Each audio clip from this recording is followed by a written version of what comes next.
Hello everyone, Assalamualaikum. Welcome to my another new cooking video. So for the first time আমি আজকে একটা দারুণ recipe video share করতে চলে আসলাম। রেসিপিটি খুবই জনপ্রিয়, আপনারা জানেন এটা হচ্ছে বাবল টি, যেটা নাকি আমি এর আগে কোনো দিনই ট্রাই করিনি। আর এটা অনেক ভিডিও আমি ফেসবুকে দেখেছিলাম, যেটা নাকি সবাই বানিয়েছিল, এটা নাকি ভাইরাল একটা রেসিপি ছিল। সো ভাবলাম কেননা আমিও এটা ট্রাই করি। তো চাঁদ রাতে কিন্তু আমরা এটা ট্রাই করেছিলাম, তো সেটার রেসিপি আজকে শেয়ার করছি।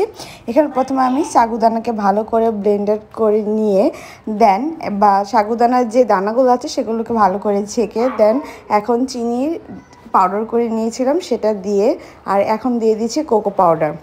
এগুলো সবগুলো উপকরণ একসাথে মিক্স করে নিচ্ছি। প্রথমে চামচ দিয়ে করছিলাম, ভাবলাম চামচ কেন, হাত দিয়ে করি তাহলে ভালো করে মিক্স করা হবে।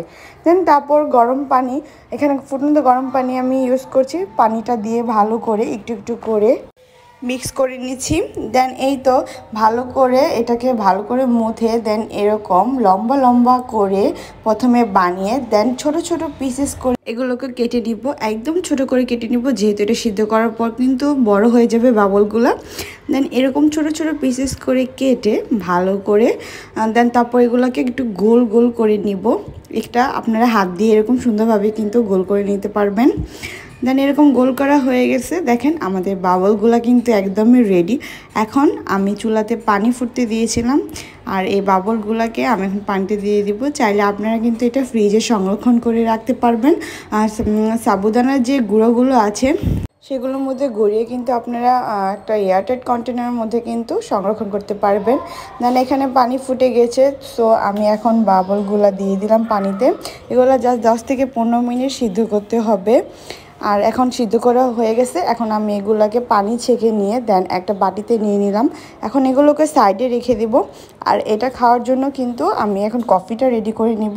আর আজকে আমি কোল্ড কফি বানিয়ে এই বাবলগুলো দিয়ে খাবো।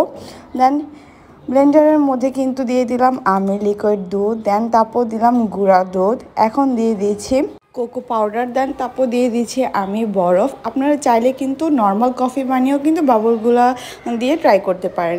দেন তারপর এখানে আমি দিয়ে দিচ্ছি কফি, এখানে আমি 1 প্যাকেট কফি ইউজ করছি। দেন তারপর দিয়ে দিচ্ছি চিনি, আর এগুলো সবগুলো উপকরণকে ব্লেন্ড করে নিলাম, আর তৈরি হয়ে যাবে আমার মজাদার কফি। আর এখন আমি এগুলোকে সার্ভ করব। সো সেই জন্য কিন্তু প্রথমে আমি বাবলগুলোকে দিয়ে দিচ্ছি প্রতিটা গ্লাসের মধ্যে বাবলগুলো দিয়ে। দেন এখন আমি যে কফি মিশ্রণটা রেডি করেছিলাম সেগুলো দিয়ে দিব, আর এগুলোর মধ্যে আমি এক টুকরো করে বরফও দিয়ে দিয়েছি, যেহেতু কোল্ড কফি বানিয়েছি। দেন তারপরেই তো ব্লেন্ড করা কফিগুলো আমি দিয়ে দিয়েছি, আর এখন ভালো করে নেড়ে কিন্তু হয়ে যাবে আমার বাবল জি। এটা কিন্তু আমি ফার্স্ট টাইম ট্রাই করছি, যদি আমি অনেস্ট রিভিউ দিই এটা খেতে কেমন ছিল। আমার কাছে বাবলগুলো কিন্তু আহামরি তেমন ভালো, আমার কফিটা অনেক মজা লেগেছিল, বাট বাবলগুলো যখন আমি মুখে দিয়ে খাচ্ছিলাম কিন্তু আমার কাছে ভালো লাগেনি। তবে বাইরের বাবলগুলো খেতে কেমন রেস্টুরেন্টে সেগুলো ট্রাই করিনি, আমি অবশ্যই একদিন ট্রাই করে আপনাদের সাথে সেটাও শেয়ার। এই তো ছিল আমার বাবল টির রেসিপি, চাইলে আপনারা বাসায় ট্রাই করে দেখতে পারেন। সো রেসিপিটি কেমন লেগেছে অবশ্যই কমেন্ট করে জানাবেন, ভালো লাগলে লাইক